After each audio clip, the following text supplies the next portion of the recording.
Well, it's certainly one of the main reasons is it has become a more diverse population. The Republicans have done their absolute best to impose voter ID laws to suppress minority vote in the state. Those were ruled unconstitutional, and so it is more of a swing state. It's still very much a 50-50 Republican, 50-50 Republican Democrat. But it's a welcome sign. The Democratic Party, I think, has become more progressive in the state since Kay Hagan. Kay Hagan was a very moderate Democrat, and I actually think it really hurt turnout amongst the base in North Carolina. Deb Ross, who's currently running for Senate, is much more of a progressive, and I think that actually helps her. It's an interesting development. It's a development we're seeing a lot in the South where minority populations are growing. But to be fair, the Republicans are becoming more competitive in states that have larger white populations. I got one quick question. So one of the big focuses is kind of like the changing political landscape in North Carolina. Sure. And Barack Obama had a big deal to do with that Yeah. here in 2008. What do you kind of see his influence in shaping North Carolina? Well, Barack Obama, shaped Republican and Democrat, the way Republican and Democratic presidential campaigns are run now. The use of social media, the use of technology is a big deal. And so one of the reasons he won in 2008 and lost very narrowly in 2012 when turnout was lower is mobilizing young people and creating a coalition which would carry a majority of the population, which is what Democrats continue to do. Hillary Clinton is using a lot of those same ideas and same plans to try to appeal to the same voters, to deliver it as it delivered for Barack Obama in 2008. Last final one. Why are you in college Democrats? I believe in most of the policies. Not every policy. I don't see myself as down the line Democrat. I think there are issues in which we need to find middle grounds and consensus to actually pass legislation. But I think we are a more inclusive party. I think our economic policies, when implemented correctly, can end up reducing unnecessary spending, but also taxing those who are unbelievably wealthy and giving tax breaks to working families and the middle class. I mean, I'm not from North Carolina, so it's not like I've been involved in politics here for a long time. But from what I've seen, I know the Democrats had control of the legislature for a number of decades before the Republicans have taken control recently, and also the governorship as well.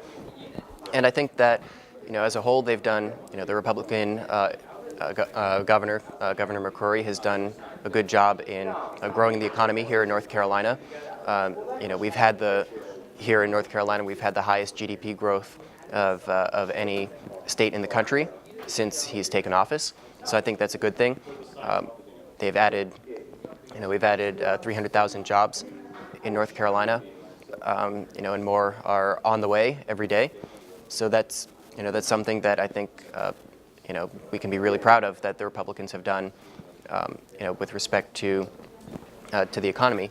Also, with the tax reform that was passed in 2013 by the Republican legislature, they took North Carolina's competitive environment for business from in the 40s. Now it's among the top 20 most competitive states for business in the country. So I think that's really good in terms of promoting job creation and rising incomes here. And sort of piggybacking off of one of the questions I know you're going to ask him, you're the president of college Republicans. What made you want to get involved? I mean, I definitely believe in the core principles of the Republican Party. That's freedom, opportunity, personal responsibility, a strong America in the world. So it's a natural fit to be involved in the Republican Party, and also I feel strongly about the issues. So I think it's good to become involved on campus and to make sure that we're promoting what we feel is a real broad platform for prosperity here in Elon and in North Carolina as a whole. Do you have any other questions? Yes. Okay, go ahead. So one of the kind of criticisms I hear about the Republican Party in general is that there's not a lot of young people in it, and it appeals to an older. Well, you should come to our meetings. No, I know. But that's my question. Where do you kind of see the influence of millennials and younger voters in the Republican Party? I've been as a millennial, if you want to call me a millennial, I've been around a lot of like-minded people who are in the Republican Party, who are around my age, and I know that there's strong enthusiasm for, for our policies. I think sometimes we don't do a good job at packaging it, but on the whole, the principles of freedom, the principles of prosperity, and aversion to unnecessary government intrusion, they cut across generations, and they really, cut across time periods, and they're always going to be relevant. I think it's sad because it's probably shifting to have more Democrats than it normally would, and I think this is what we see with the failure of the McCrory campaign. Really, McCrory's governor focusing on this HB2 law and on stupid social issues. You see Republicans failing to enact the appropriate economic change that they can do, which can be beneficial for all citizens. And they fail when they focus on these crazy partisan issues. The HB2 law has caused $400 million in losses, it's estimated, for North Carolina. And that's definitely why this demographic is shifting away from the Republicans. When the Republican Party isn't going to do what it's supposed to, which is mainly defend free trade and keep government at a limited amount, then we're going to have these problems, and the demographic will shift away from Republicans. And I sort of know what you're going to say to this because we heard it all debate, but what made you become interested in libertarianism and join this organization? Yeah, it really was a history teacher that I had. It was an American history teacher in middle school that suddenly made me care about this stuff enough to read about it in my own spare time. And as I started reading economists, I started with Henry Hazlitt, Economics in One Lesson, and Thomas Sowell, Economic Facts and Fallacies, two of the best books I ever read in my life. It got me to this new way of thinking where you don't just consider, in a policy impact, you don't just consider what you can see. You consider what things may be like if a policy didn't exist, and you also consider what outcomes may have been prevented by a certain action. And that mindset is kind of similar to the whole libertarian approach of individual thinking and critical thinking, as opposed to the two major parties, which kind of force you to take a randomly assorted group of ideas and blanketly accept them all and start arguing for them. The libertarians really are the critical thinkers. I started off as a Republican just because my dad was one. That's all I knew. And eventually, as I started to read more, and I think as I started to dig deeper into the issues, I really felt that the two-party platform did not work for me. So, I'm going to ask the obvious one. I'm not going to focus presidentially, but Gary Johnson seems like a nice guy. Can't get to the debate stage, 5%. Right. The argument I always hear is libertarians are not viable options, therefore we cannot vote for them. Where do you see libertarians getting their message across in terms of communicating to voters, yes, we are an alternative, and yes, you should vote for us? Yeah.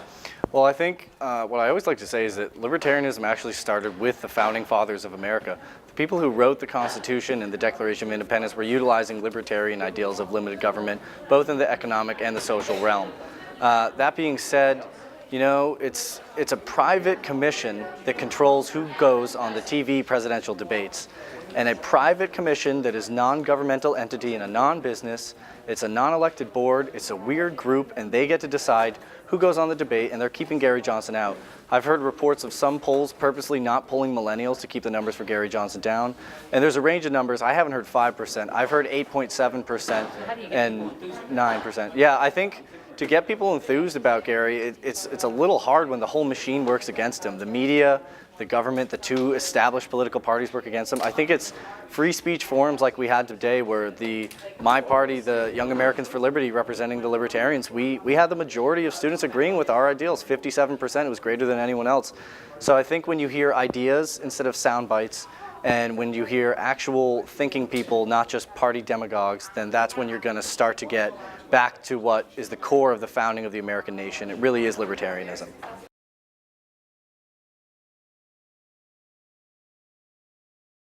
Pratik and I got together and we saw an opportunity for something to really grow. This club is completely different than it used to be, and it was founded as a nonpartisan discussion club, but it wasn't really being utilized. We only had 2 people, and essentially we changed the name, we changed everything because we didn't like the way it was headed, and we were basically the only people who were active members there. So why I got involved with it, I mean, I was passionate. I saw an opportunity for a group that could bring together everyone. And I think part of the issue that I have personally, and I think a lot of people have with politics, is it creates a hive mind sometimes. I think EPF is important because it allows for opposition. It allows for alternate opinions. It allows for disagreement. And we try to stay as nonpartisan as possible, and we think that's really what's important, is getting everybody together in places like this, getting everybody together in one room so we can act together and be together realistically and just discuss.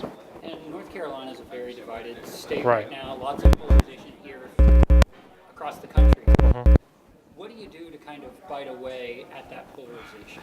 Yeah, so I'm glad you brought up North Carolina, actually. I think that's a really good example of why EPF can be so important. Essentially, is in a state so divided that we can prove as students that we can come together. I think a lot of what has happened is the youth is often overlooked in these scenarios, I think. And you talk about the polarization and, all the issues that have come with the political system, but those issues have been created by the older generations, by the people before us. And hopefully one day we can achieve a greater good, a greater prosperity between clubs, between organizations, between political parties.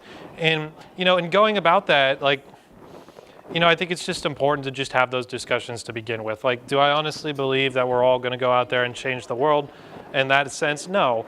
But it's a good place to start. And that discussion does need to be had at least on how polarized do we want ourselves to become? Because it just seems to keep getting worse. And, it's got to start from somewhere. And I think the best place to start with is the people of tomorrow.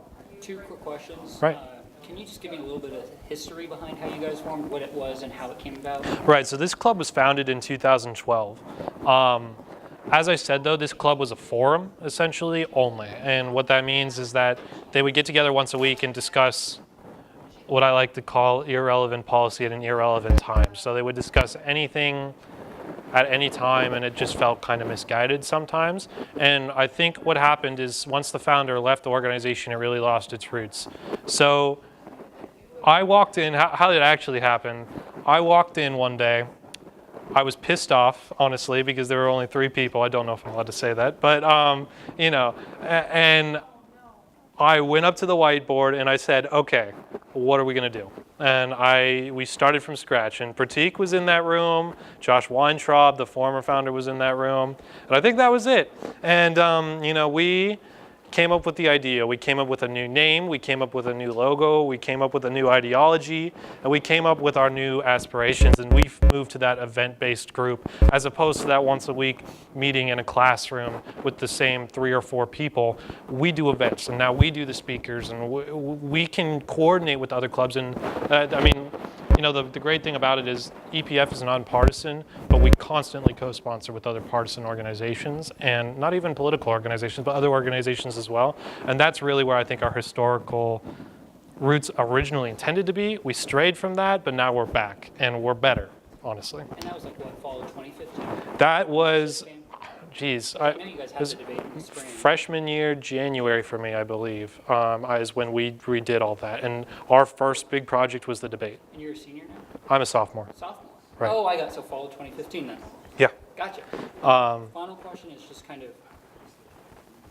millennials get kind of, especially at Elon, we've got so many different things to do. Right. Lots of people just kind of get tired of hearing about politics. Of course. Why should I care? I realistically think it's more than politics. Politics as a whole really represents a lot more than what people give it credit for. Politics represents humanity, what our morality ought to be, what I would even go so far as, religion, education, all these different roots that I think every Elon student is involved in some way or another. And you can talk about business, you could talk about, communications department, whatever you want to do. And I think that people struggle because there is a lot of, trust me, I get annoyed too at politics. Politics is not my favorite thing a lot of the times. But at the end of the day, I would argue politics is the place where that change that's going to need to happen has to happen to begin with.